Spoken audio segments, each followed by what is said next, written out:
Assalamualaikum warahmatullahi wabarakatuh.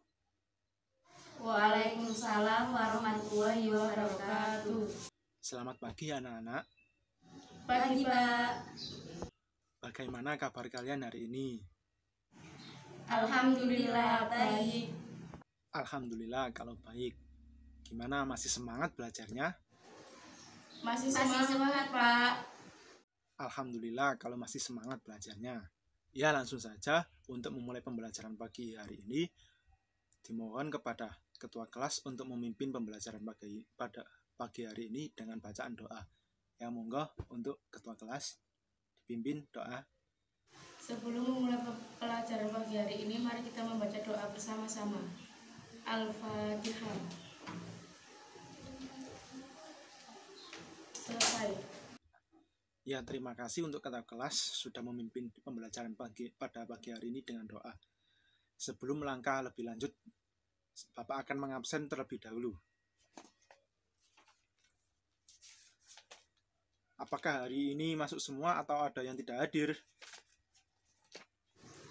Masuk semua, Pak.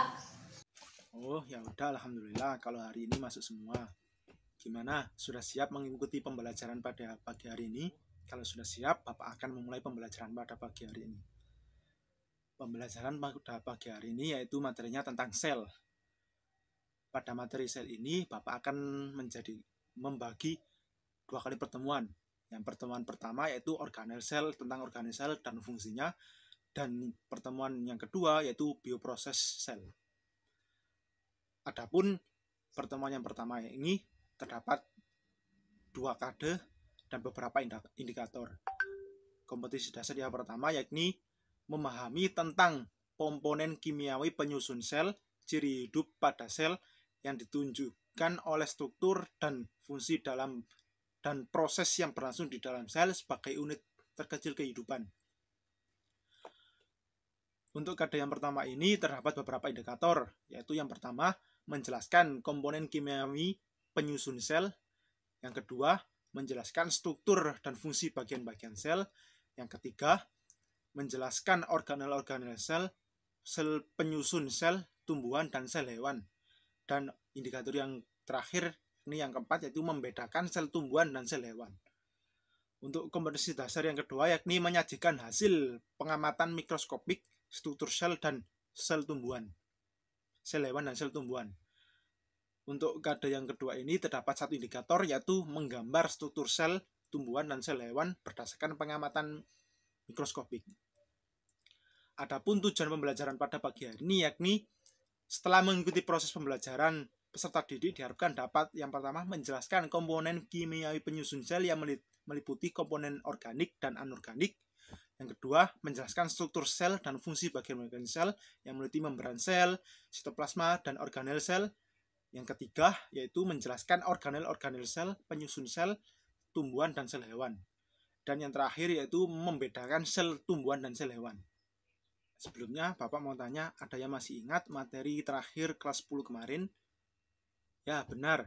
Materi terakhir kelas 10 kemarin yaitu tentang perubahan lingkungan.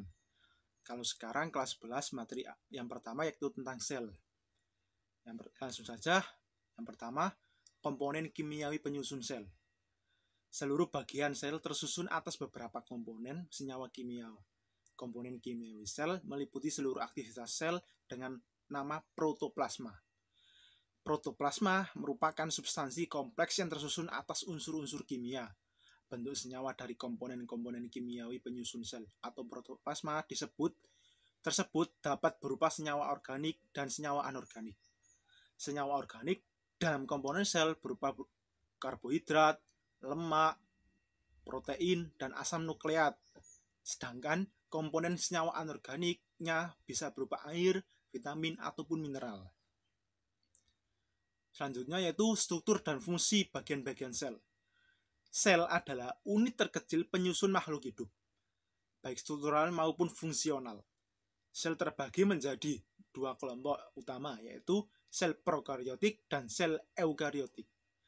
Perbedaan sel prokariotik dan sel eukariotik dapat diperhatikan pada tabel berikut. Adapun struktur dan fungsi bagian-bagian sel adalah seperti berikut. Yang pertama, 1. Membran sel. Membran sel sering disebut juga membran plasma yang bersifat semi permeabel. Artinya, membran sel hanya dapat dilewati oleh zat tertentu, tetapi tidak dapat dilewati oleh zat lainnya. Zat yang dapat melewati ialah air, zat yang larut dalam lemak, dan ion tertentu. Membran sel berfungsi sebagai pelindung sel dan pengatur keluar masuknya zat dari dan ke dalam sel. Membran sel hanya terdiri dari 2 lapis fosfolipid, bagian ekor atau lipid dengan asam lemak yang bersifat hidrofobik atau nonpolar berada di bagian dalam membran. Adapun bagian kepala atau fosfat bersifat hidrofilik, yaitu polar, berada di bagian luar membran sel dengan yang mengarah ke lingkungan yang benar, berair maksudnya. Lapisan protein yang penyusun membran plasma terdiri atas glikoprotein. Lapisan ini dibedakan menjadi 2 macam, yaitu protein perifer atau protein ekstrinsik dan protein integral, yaitu protein intrinsik. Yang kedua yaitu sitoplasma. Sitoplasma merupakan materi yang mengisi antara inti dan selaput plasma. Di dalam sitoplasma terdapat organel-organel sel. Pada sel tumbuhan, sitoplasma dibedakan menjadi 2, yaitu berbatasan dengan selaput plasma disebut ektoplasma, dan yang di bagian dalam disebut endoplasma. Bahan dasar sitoplasma disebut sitosol, yang berfungsi sebagai sumber bahan kimia yang penting bagi sel, serta sebagai tempat terjadinya reaksi metabolisme, seperti glikolisis, sintesis protein, dan sintesis asam lemak. Sampai di sini ada yang belum dipahami atau ada yang mau ditanyakan? Sudah paham, Pak. Baik, kalau sudah paham akan Bapak lanjut. Materi yang selanjutnya yaitu organel sel. Organel sel merupakan bagian isi sel yang terdapat di dalam sitoplasma dan bersifat hidup serta menjalankan fungsi-fungsi kehidupan. Beberapa organel sel diantaranya yaitu yang pertama nukleus atau inti sel. Nukleus biasanya berbentuk oval atau bulat yang berada di tengah-tengah sel. Di dalam inti sel atau nukleus terdapat nukleolus dan benang kromosom. Inti sel atau nukleus diselimuti membran luar dan dalam yang terdiri atas nukleoplasma dan kromosom. Nukleus sendiri berfungsi sebagai pusat pengatur kegiatan sel. Yang kedua yaitu mitokondria. Mitokondria memiliki membran dalam dan luar yang berbentuk seperti cerutu dan berkeluk-keluk atau krista. Di dalam mitokondria yang berlangsung proses respirasi untuk menghasilkan energi. Mitokondria sendiri berfungsi sebagai penghasil energi sehingga diberi julukan the powerhouse. Yang ketiga, ribosom. Ribosom tersusun atas RNA dan protein. Ribosom merupakan organel yang berbentuk butiran-butiran. Fungsi dari ribosom adalah untuk sintesis protein yang selanjutnya digunakan dalam pertumbuhan, perkembangbiakan, atau perbaikan sel yang rusak. Yang ketiga, retikulum endoplasma atau yang lebih dikenal dengan RE. Retikulum endoplasma atau RE merupakan organel yang terdiri atas membran-membran berpasangan, meliputi rongga-rongga dan tabung pipi. Terdapat 2 jenis retikulum endoplasma, yaitu retikulum endoplasma halus dan retikulum endoplasma kasar. Keduanya dibedakan berdasarkan ada tidaknya ribosom, di mana pada RE kasar permukaannya ditempeli oleh retikulum endoplasma, di mana pada RE kasar permukaannya ditempeli oleh ribosom, sementara RE halus tidak ditempeli oleh ribosom. RE kasar berperan dalam pembentukan membran dan tempat sintesis protein. Adapun retikulum endoplasma halus berperan dalam pembentukan lemak, menetralisis dan penyimpanan kalsium yang berguna pada kontraksi sel otot. Yang kelima, sentriol. Sentriol dapat ditemukan pada sel hewan dan sel beberapa mikroorganisme dan tumbuhan tingkat rendah. Sentriol merupakan organel berbentuk silinder yang tersusun atas mikrotubulus. Yang keenam, badan Golgi. Badan Golgi disebut juga sebagai kompleks Golgi, mempunyai struktur seperti jala yang kompleks sehingga bentuknya tidak jelas. Badan Golgi disebut sebagai organel sekretori karena berperan dalam proses sekresi senyawa dan zat organik. Badan Golgi banyak ditemukan pada sel sekretori atau sel kelenjar, misalnya sel kelenjar usus, sel kelenjar pankreas, dan kelenjar air mata. Yang ketujuh, lisosom. Lisosom adalah organel berbentuk oval atau bulat yang dilapisi oleh satu lapis membran. Lisosom mengandung enzim yang dapat mencerna polisakarida, fosfolipid, lipid, dan protein. Selain itu, lisosom juga berfungsi mencernakan dan menguraikan organel sel yang tua atau telah rusak. Lisosom juga berperan di dalam proses kematian sel atau autolisis. Yang ke-8, vakuola atau rongga sel. Vakuola terdapat pada sel tumbuhan dan sel hewan. Pada sel tumbuhan, vakuola berisi berbagai zat atau senyawa seperti cadangan makanan, yaitu asam amino, glukosa, asam organik, dan protein. Vakuola juga berisi metabolit sekunder seperti fitokimia dan pigmen warna bunga. Pada sel hewan, vakuola ditemukan pada sel bersel satu atau protozoa. Protozoa memiliki dua tipe vakuola, yaitu vakuola kontraktil dan vakuola makanan. Vakuola kontraktil atau disebut juga vakuola berdanyut berfungsi sebagai osmoregulator, yaitu mengatur nilai osmotik dalam sel. Sedangkan vakuola makanan berfungsi untuk mencerna makanan dan mengedarkan hasil pencernaan makanan ke seluruh tubuh. Yang ke-9, badan mikro. Badan mikro adalah suatu organel berselaput yang mengandung enzim flamin oksidase dan katalase.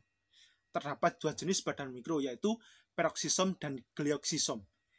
Peroksisom berisi enzim dan katalase merupakan enzim yang paling khas. Enzim ini berperan dalam mengkatalis perombakan hidrogen peroksida atau H2O2. Peroksisom berperan dalam perubahan lemak menjadi karbohidrat dan dalam perubahan purin dalam sel. Yang ke-10, dinding sel. Dinding sel merupakan organel yang hanya terdapat pada sel tumbuhan, merupakan lapisan rangkap di luar selaput plasma. Tersusun atas dua bagian, yaitu sel primer dan dinding sel sekunder. Dinding sel primer dan dinding sel sekunder.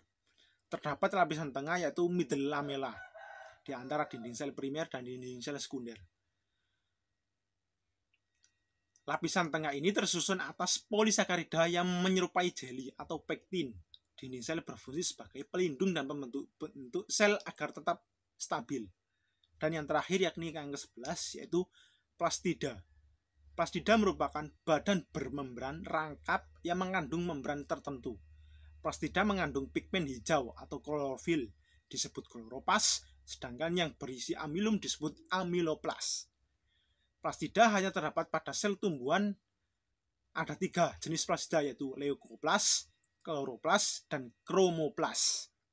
Leukoplast adalah plastida berwarna putih yang berfungsi sebagai penyimpanan makanan dan terdiri dari amiloplas untuk penyimpanan amilum,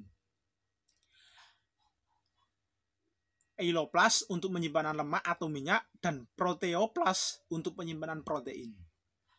Kloroplas yaitu plastid yang memiliki pigmen warna hijau. Kromoplas yaitu plastid yang mengandung pigmen seperti karotin kuning, vicosianin biru, vicosantin kuning, dan vicoretin merah.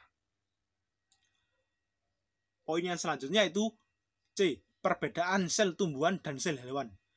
Coba Anda perhatikan gambar berikut. Ada yang tahu gambar tersebut gambar apa? Ya, benar. Gambar tersebut adalah gambar sel hewan dan sel tumbuhan. Ada yang bisa mengajukan pertanyaan tentang gambar tersebut? Tidak ada, Pak. Tidak ada yang mengajukan pertanyaan. Bapak akan mengajukan pertanyaan. Bapak yang akan mengajukan pertanyaan. Dari gambar tersebut adalah gambar sel hewan dan sel tumbuhan. Bapak tanya, di antara sel hewan dan sel tumbuhan, apakah ada perbedaan bagian-bagian selnya? Tolong sebutkan. Izin menjawab, Pak. Perbedaan sel tumbuhan dan sel hewan adalah terletak pada kalau tumbuhan itu memiliki dinding sel, kalau hewan tidak memiliki dinding sel. Ya, jawabannya benar sekali. Berdasarkan kedua gambar tersebut, dapat diketahui bahwa terdapat perbedaan antara sel tumbuhan dan sel hewan.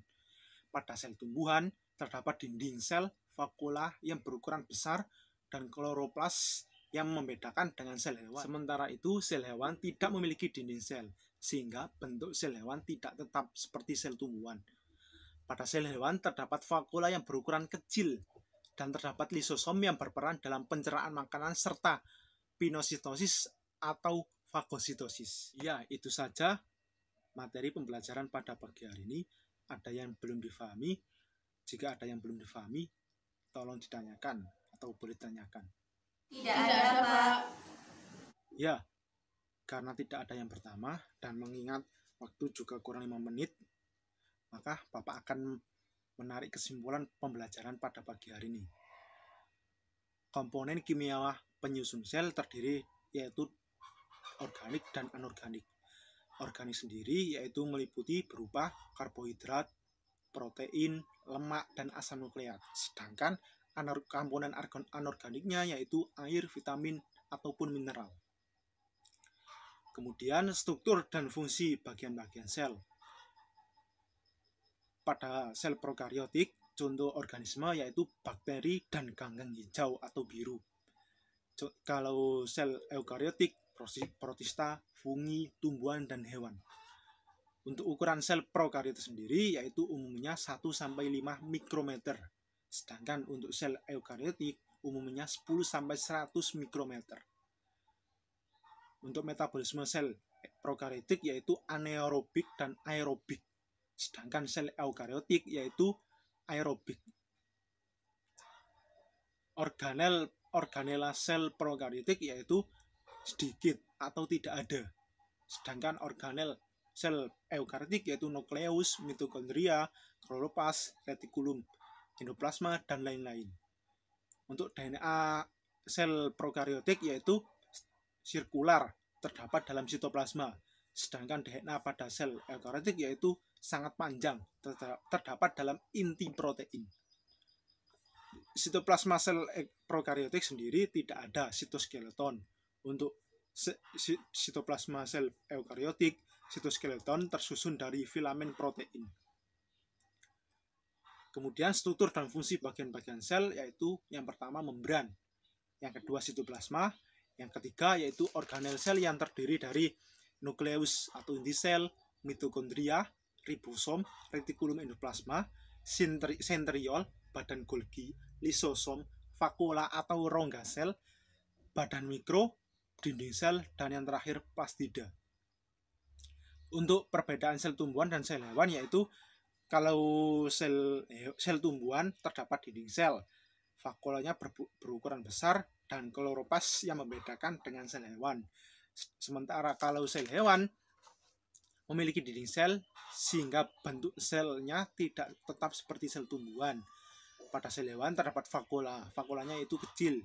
Terdapat lisosom yang berperan dalam pencernaan makanan dan secara pinositosis atau fagositosis. Ya, itu saja kesimpulan materi pembelajaran pada pagi hari ini. Sebelum Bapak mengakhiri pembelajaran pada pagi hari ini, seperti pertemuan-pertemuan sebelumnya, sebelum mengakhiri, Bapak akan mengumpulkan resuman tentang materi yang sudah Bapak jelaskan. Tolong untuk koordinator kelas atau ketua kelas untuk mengumpulkan resumannya tentang materi pada pembelajaran pada pagi hari ini.